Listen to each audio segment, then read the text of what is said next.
NDA ने अपनी सीटों पर उम्मीदवार उतारने शुरू कर दिए हैं, लेकिन इंडिया गठबंधन में अभी तक सीट बंटवारा नहीं हुआ है। लेकिन सीट बंटवारे से पहले ही यहाँ पर तेजस्वी यादव जो है आरजेडी पार्टी, वो अपने जो कैंडिडेट हैं उनको सिंबल देना उन्होंने शुरू कर दिया है। इस बात से मुकेश सहनी देखिए बहुत ज़्यादा नाराज है। उन्होंने हाल ही में देखिए प्रेस कॉन्फ्रेंस करी है और एक नाराज़गी जाहिर करी है। तमाम कार्यकर्ता है, सबसे बातचीत करेंगे कि क्या नाराज़गी है। क्या नाम है सर आपका? मेरा नाम भीम बली सहनी है। क्या स्थिति इस समय है? अभी तक आरजेडी अपने जो कैंडिडेट हैं उनको देखिए सिंबल बांट रही है, लेकिन अभी सीट बंटवारा तो हुआ नहीं है। वीआईपी के लोग सिंबल बांट नहीं रहा है, नहीं पेच फंसा हुआ है। नहीं, मैं वो आरजेडी तो सिंबल बांट RJD रही तो है। बांट दिया है, हाँ। लेकिन वीआईपी नहीं मिल रहा है। कोई अभी सीटों को लेके कुछ नहीं हुआ। मांग था न 60 गो से 40 गो, 40 गो से 35 गो, 35 गो से 30 गो, 30 गो पर 18 पर अटका हुआ, वो भी 18 क्लियर नहीं है। 18 क्लियर नहीं। वो भी 18 क्लियर नहीं, कैसे विश्वास करेंगे? कल 17 तारीख है, 17 तक नामिनेशन के डेट है। अभी 4:30-5 बज रहा है, 16 तारीख है। अब कब वो देंगे सैंपल? ले जाके लोग नामिनेशन करेगा, टाइम भी तो चाहिए। अब राहुल गांधी जो है 1 बजे के प्रोग्राम था तो मोबाइल से बात किए कि आपको समस्या को हम हल कर रहे हैं, लेकिन अभी तक 4 घंटा का समय लिया, अभी तक क्लियर नहीं है। तो वो भी जाएंगे। अने फंसा कौन रहा है? राजद और कांग्रेस दोनों मिलके पेच फंसाया हुआ है। तो कोई बड़ी साजिश तो आप लोगों के खिलाफ नहीं रची जा रही है? हाँ, साजिश तो है। साजिश नहीं तो फिर क्लियर क्या हो रहा है? क्लियर कर देना चाहिए। अगर शाम तक भी क्लियर नहीं हो पाता है, उसके बाद आपकी पार्टी की तरफ से क्या फैसला मुकेश सहनी करते नजर आएंगे? अब इसके बाद तो आला कमान क्या करेंगे उन्हीं को हाथ में है कि क्या फैसला करें। ऑप्शन है आप लोगों के पास। हाँ, अपने से लड़े, 50 को देना दे सीट भाई। हाँ। 50 को देके अपने से लड़वाए, वो खेल बिगाड़ देंगे। खेल बिगाड़े। नहीं करेंगे तो फिर कहीं के रहेंगे। कुल मिलाकर एक भारी नाराजगी आरजेडी और कांग्रेस से। हाँ, आरजेडी और कांग्रेस से बहुत बड़ा नाराजगी है। हो सकता है जहाँ जहाँ जादू का कैंडिडेट कांग्रेस को होगा वहाँ हराया जाएगा। जी, क्या नाम है? हेलो, क्या नाम है? मेरा नाम है बेचू नारायण सहनी। क्या वजह है कि अभी तक सीट बंटवारा इंडिया गठबंधन में नहीं हो पाया? अभी हाल ही में प्रेस कॉन्फ्रेंस भी देखी करी गई, क्या वजह है यहाँ पर? वजह ये है कि 20 में उन्होंने पीठ में छुरा मारा था। तेजस्वी, आदरणीय तेजस्वी जी 20 में पीठ में छुरा मारा था, इस बार सीना में छुरा मारा है। तो 20 में भी मुख्यमंत्री नहीं बन पाए, इस साल भी 25 में भी मुख्यमंत्री नहीं बन पाएंगे। इसलिए नहीं बन पाएंगे कि हम लोग लड़ेंगे नहीं, हम अपना वोट जितना होगा सब कन्वर्ट करेंगे दूसरे पार्टी में, दूसरे पार्टी को जिताएंगे। कुल मिलाकर अभी तक कोई सीट आपको दी नहीं गई है? कुछ कंफर्मेशन नहीं है, अभी तक कोई कन्फर्मेशन नहीं है। कितनी सीटें मांग रहे हैं यहाँ पर? 40 की चर्चा चल रही है। 40 की चर्चा नहीं थी, 18 पर बात हम लोगों के बीच में हो गई थी, 18 से 22 तक।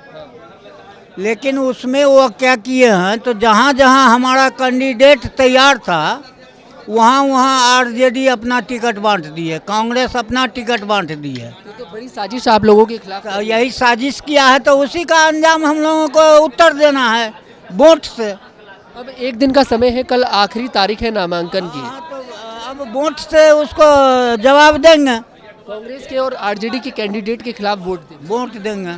चलिए, क्या नाम है सर आपका? क्या नाम है सर?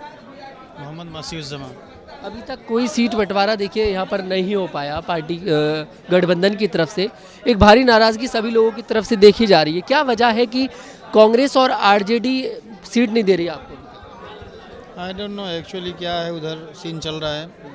मैं खुद कैंडिडेट हूँ और मुझे आश्वासन भी दिया हुआ है। मैं किस सीट से सर? वीआईपी से। सीट कौन सी है? आएगा। तो अभी तक कोई कंफर्म? मैं 10 दिन से मौर्या में पड़ा हुआ हूँ, इधर ही होटल में। आश्वासन दिए हुए हैं, अभी तक कुछ हुआ नहीं है। देखते हैं आगे क्या सीन है। तो ऐसा क्यों किया जा रहा है आरजेडी और कांग्रेस की तरफ से? एक्चुअली उधर की न्यूज़ तो हमारे पास आती नहीं है, बस यही है। मैं जब मौका मिलता है, सनी साहब मिलते हैं, पूछता हूँ तो आश्वासन दे देते हैं कि थोड़ा सा और वेट कीजिए, जल्दी कुछ हल हो जाएगा। और एक एक दिन करके अब लास्ट डे गुजर चुके हैं, आज कुछ निष्कर्ष निकलता है तो ठीक है, नहीं तो मजबूरन निर्दलीय खड़ा होना पड़ेगा। अच्छा, आप निर्दलीय चुनाव लड़- हाँ, नहीं, चूँकि हमारा वोट बैंक बना हुआ है उधर और काफ़ी अच्छे पोजीशन पे हूँ मैं, तो मैं चाहूँगा कि चूँकि नहीं होने पर, नई इलेक्शन में आने पर नई पार्टी चुनती है मुझे, ऐसी हालत में वहाँ हमारे वोट बैंक खराब हो जाएंगे अगर मैं बैठ जाता हूँ तो नेक्स्ट टाइम के लिए हमारे पास चांस नहीं बनता। तो इसलिए मैं ट्राई करूँगा कि मैं फर्स्ट प्रायोरिटी है कि मुझे company party ticket they. In case अगर नहीं दे पाती है या कोई और वजह होती है तो निर्दलीय जाऊँगा मैं, क्या करना है। तो आप इसे एक धोखे के रूप में देख रहे हैं, क्योंकि आरजेडी ने अपने कैंडिडेट को सिंबल बांटने शुरू कर दिए। सिंबल बांटना मतलब एक तरह से टिकट ही दे दिया उन्होंने, तो धोखे के रूप में देखते हैं इसे?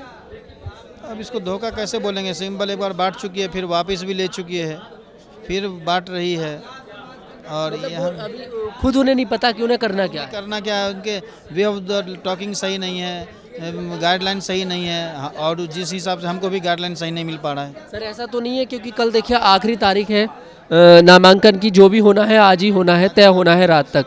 ऐसा तो नहीं है कि आखिर में आते आते, जिसकी उम्मीद पूरा बिहार कर रहा था, जो लोग चाहते थे कि विपक्ष को एक मजबूती से लड़ाएंगे और उनके सपनों पर पानी फिर जाएगा, विपक्ष टूट तो नहीं जाएगा जो गठबंधन बना था इंडिया। देखिए, ये तो बहुत नुकसान वाली बात है। अगर इस तरह का होता है तो नुकसान एक तो ये दोनों साइड से है, उनको भी इनका नुकसान खामियाजा भुगतना होगा, और हमारे को भी, क्योंकि हमारी पार्टी मजबूत है और उतनी मजबूत नहीं है जिस आंकड़ा से हम देखते हैं औरों के हिसाब से।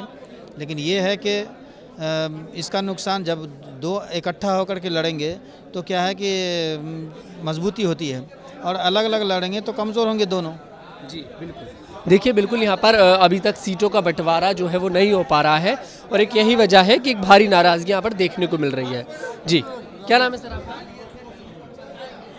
क्या नाम है? हम लोग के गार्जियन उधर है।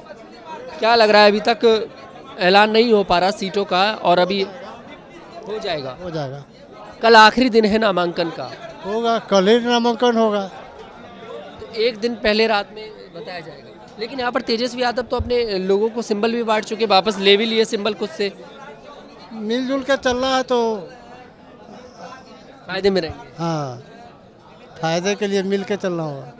18 सीटों को लेकर कहा जा रहा है कि 18 सीटों की बात यहाँ पर सैनी साहब की जो थी वो हो चुकी थी। लेकिन अब क्या दिक्कत आ रही है? कांग्रेस की तरफ से दिक्कत आ रही है या फिर आरजेडी की तरफ से आ रही है? हम लोग को तो कहीं दिक्कत नहीं है। आप लोगों की कोई दिक्कत नहीं है, दिक्कत उन्हीं लोगों को, दिल्ली से दिक्कत है। अब ऊपर के बात है, वो लोग जाने। चलिए, क्या नाम है भैया? रविकांत सुमन।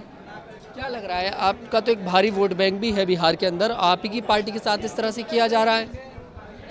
देखिए, ये ऊपर का मामला है, शीर्ष नेतृत्व जो है वो अपना निर्णय लेगी, जो बात होगा लोगों का ऊपर का जो बात होगा वो होगा। लेकिन यहाँ जो है कार्यकर्ता में तो उपापोह का स्थिति बना हुआ है ही कि ये गठबंधन क्लियर हो क्यों नहीं रहा है।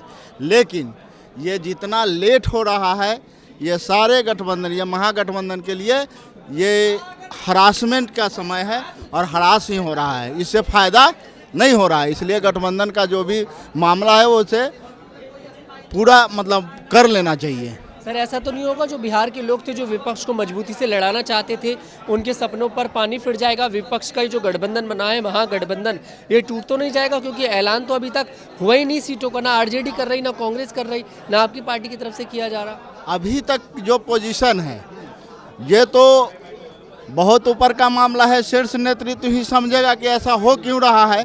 लेकिन नीचे के लोगों को तो ये लग रहा है कि अब गठबंधन टूटने के कगार पर है और इसे हानि ही होना है। जी, कुल मिलाकर आपके कुछ पार्टी के जो यहाँ पर आए हैं लोग टिकट लेने, वो निर्दलीय का भी बोल रहे हैं। निर्दलीय काहे होगा? जब मान ली गठबंधन टूटेगी, विकासशील इंसान पार्टी अपना कैंडिडेट खड़ा करेगी। क्या नाम है सर? दयाशंकर निषाद। क्या लग रहा है आपके लिए, अभी ठीक तक हो जाएगा, 2 घंटा के अंदर में सब ठीक हो जाएगा। कहा गया है दिल्ली से 2 घंटे में, आ? कहा गया है दिल्ली की तरफ से 2 घंटे में ठीक हो जाएगा? नहीं, सब लोग ऊपर के नेता जो भी है, हमारे राहुल गांधी, तेजस्वी यादव, सब लोग अभी बैठेंगे। थोड़ा सा होता ही है, माने बड़ा परिवार है तो उसमें थोड़ा सा होता है कमी। बड़ा परिवार तो एनडीए भी है सर, उन्होंने तो सारा देखिए सीट शेयरिंग कर लिया। नहीं, उन्होंने कर लिया, समय से कर लिया। या तो देख अभी भी उसमें पेच है, उसका भी पेच? ताक के देखिए उसमें भी है अभी। नहीं, लेकिन उन्होंने तो कैंडिडेट उतारने शुरू कर दिए हैं। आज भी क्लियर इसमें भी हो जाएगा महागठबंधन में। अभी आप पूरी कोशिश कर रहे हैं दिखाने की कि एक है महागठबंधन। एक खरीदते हैं। चलिए, बिल्कुल देखिए, एक भारी आक्रोश लोगों में दिखाई दे रहा है और नाराजगी लोगों में है। क्या नाम है सर? जी, यशवंत कुमार निषाद बोलिए। अभी तक कोई सीट शेयरिंग को लेकर कोई बात नहीं हो पा रही है। ये अलाकामान तय करेगा, ये हम लोग तो कचकर्ता साधारण है। ये अलाकामान की क्या बात हो रही है वो हम लोग शेयर थोड़े कर सकते हैं। लेकिन ऊपर की तरफ से, क्योंकि देखिए आरजेडी और कांग्रेस एक बड़ी पार्टी है, क्या आपकी पार्टी को छोटा समझ के दबाया तो नहीं जा रहा? देखिए, कोई पार्टी सामाजिक समीकरण से बनता है। तो नीतीश जी के बाद ये पार्टी अति पिछड़ों की बनी है, बीन मला तियर चाई मुड़ियारी, इससे बुनियाद भी बनी है। अगर इसको कोई इग्नोर करेगा तो 2020 का 2040 में राज नहीं कर सकता है कोई भी पार्टी। बिहार का जो अभी खेला होगा 25 का, बड़े बड़े लोग को धजिया उड़ जाएगी आपकी चुनाव में। ये चुनाव आपकी नरेंद्र मोदी से लेकर राहुल गांधी से लेकर सर उड़ेंगी कैसे, क्योंकि कल नामांकन की आखिरी तारीख है, अभी तक सीटों का ही फॉर्मूला तय नहीं हो पा रहा। सब बनकर सब दल में पेपर बनकर तैयार रहता है, जैसे इशारा होता है काम हो जाता है। रात के 12 बजे से पहले लिस्ट आ जाएगी ना। कहिए दिए कि ये इलाकामान का मामला है। जो गठबंधन में जो भी कोई रहता है वो पेपर 3 बनता है, एक हो जाता है, 2 कट जाता है। तो ये दुनिया के नीचे है। ये 2025 में लोजपा का 29 को 27 को जेडीयू ने हायर कर लिया सीट। देख रहे हैं हम का भाजपा का आदमी डला रहा है। अच्छा, उपेंद्र कुशवाहा पर 3 कैंडिडेट भाजपा का है। तो ये तो गठबंधन में ये नीति है। नीतीश कुमार जी लड़ रहे हैं, 142 पर भाजपा लड़ रही है।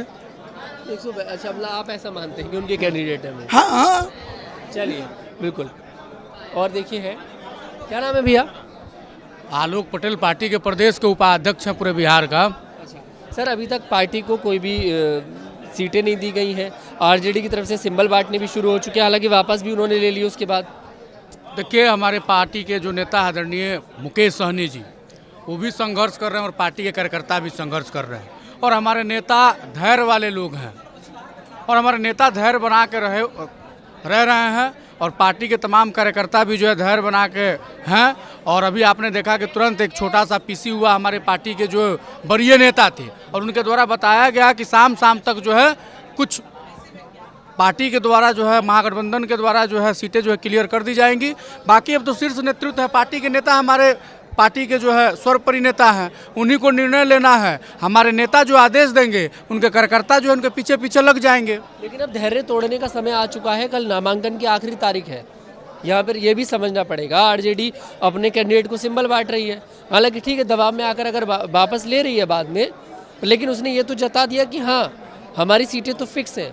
तो अगर आपके मन मुताबिक सीटें नहीं मिल पाई तो उसके बाद आपका अगला कदम क्या होगा, यहाँ पर ये भी सोचने वाली बात। देखिए, हम तो महागठबंधन में जितना नेता हैं, जितने दल का, उन सबको हम नसीहत देना चाहेंगे कि अगर आप मुख्यमंत्री बनना चाहते हैं, अगर वीआईपी को आप इग्नोर कीजिएगा तो आप पूरे बिहार से इग्नोर हो जाइएगा। ठीक है ना। हमारे पार्टी का जो चुनाव चिन्ह है नाव, आदरणीय श्री मुकेश सहनी जी के समाज के लोगों ने जो है श्री राम भगवान जी को जो है नाव से जो है पार लगाने का उन्होंने काम किया। तेजस्वी यादव को सोचना चाहिए था कि भाई जल्दी से जल्दी महागठबंधन का जो है सीटें क्लियर हो जाए, ताकि वो लोग मान लीजिए कि अगर उनके मन में कोई खोट नहीं होता आदरणीय नेता के प्रति, तो वो लोग सब चीज़ जो है अभी तक क्लियर कर दिए रहते।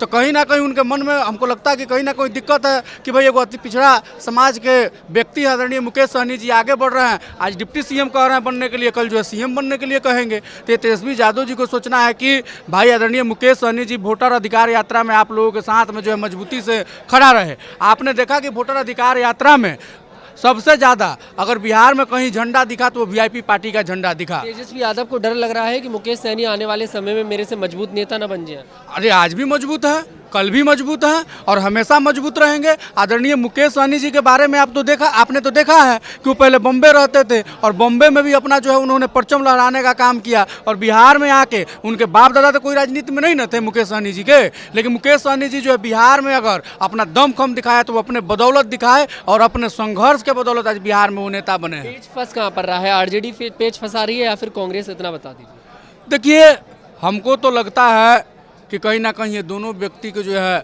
मिली भगत जो है साजिश है, मन में बड़ी साजिश कर बड़ी साजिश कर रहे हैं। लेकिन हम उनको फिर से नसीहत देना चाहते हैं वो पार्टी के कार्यकर्ता के रूप में कि अगर आप मुकेश सहनी जी को जो है इग्नोर कीजिएगा तो आप लोग पूरे बिहार से इग्नोर हो जाइएगा। पूरा निषाद समाज और पार्टी का एक एक कार्यकर्ता आदरणीय मुकेश सहनी जी के जो है इस दुख के घड़ी में एकदम खड़ा है। आप तो देख रहे हैं ना कि पूरा हॉल जो है भरा हुआ है पार्टी कार्यकर्ताओं से। एक एक पार्टी के कार्यकर्ता अभी भी बेसब्री से इंतजार कर रहे हैं कि आप लोग जल्दी से जल्दी जो है सीट आप लोग क्लियर कीजिए ताकि हम लोग का भी जो है सीट शेयरिंग हो और हमारे पार्टी के आदरणीय नेता जिनको जहां से लड़ाना है वो लड़ा सके। अन्यथा अब तो मान लीजिए कि इसका अंजाम उन लोगों को भुगतना पड़ेगा। सर, आप पार्टी के एक बड़े पद पर हैं, एक बार इतना बता दीजिए कि इन दोनों को अल्टीमेटम कब तक का है, क्योंकि कल नॉमिनेशन की आखिरी तारीख है। जो भी फैसला करना है आप लोगों को आज ही करना है। देखिए, आदरणीय नेता के द्वारा पार्टी के जो वरीय नेता थे उनके द्वारा हम लोगों को भी बताया गया है कि हमको लगता है कि 2-4 घंटा का अल्टीमेटम दिया गया है। अगर वो नहीं मानते हैं तो हमारे नेता अगर कह देंगे कि आप लोगों को पहाड़ पर खड़ा होना है तो हम लोग पहाड़ पर खड़ा हो जाएंगे, लेकिन नेता का हम लोग अपने साथ नहीं छोड़ेंगे और धैर्य नहीं खोएंगे। सर, क्या नाम है? मेरा नाम विनोद बेदर्दी है। मैं केसरिया विधानसभा से अब की बार भावी प्रत्याशी के रूप में हमने काम किया है। हमारी भी काफ़ी उम्मीदें थी कि हमारे पार्टी के खाते में केसरिया विधानसभा जाएगा और वहाँ से हम चुनाव लड़ेंगे, लेकिन महागठबंधन में इतना ना ज़्यादा समझ जाइए कि एक तरह से परेशानियाँ हैं कि एक परेशानियों का समाधान हो रहा है तब तक ले दूसरी परेशानियाँ मूड़ी पे चढ़ जा रहा है। इसको लेकर के आज प्रथम चरण का समझिए कि लास्ट दौर चल रहा है। आप इसे इंडिया गठबंधन की अगर देखा जाए पिछले लंबे समय से एक हार उसको झेलनी पड़ रही है। आप एक यही वजह तो नहीं आप मानते हैं, एक वजह ये भी है हार की कि अपने सहयोगी दलों का सही तरीके से ध्यान नहीं रखा जाता? देखिए, अगर आप सहयोगी दलों का अगर निमन से नहीं ध्यान रखिएगा तो आप कहीं ना कहीं हारिएगा ही ना। अब इन 5 उंगलियों को एक साथ बांधने के बाद में ही मुट्ठा बनता है। इसमें से एगो खड़ा कर दीजिएगा, छोड़ दीजिएगा तो ये तो कमज़ोर हो जाएगा ना जी। तो ठीक यही है, आज अगर महागठबंधन दिन प्रतिदिन अगर कमज़ोर होते जा रहा है तो उसका मेन वजह यह है कि महागठबंधन के सभी पार्टियों में अभी असमंजस की स्थिति बनी हुई है। तो देखिए, यहाँ पर तमाम कार्यकर्ताओं से हमने बातचीत करी है और एक माहौल यहाँ पर दिखाई दे रहा है। कार्यकर्ता यही कह रहे हैं, अल्टीमेटम दे रखा है 2-4 घंटे का। अगर तब भी ऐलान नहीं करता है इंडिया गठबंधन तो यहाँ पर मुकेश सहनी एक बड़ा फैसला करते नजर आएंगे। मैं तनुज दीक्षित, कैमरामैन ऋतिक चौहान के साथ।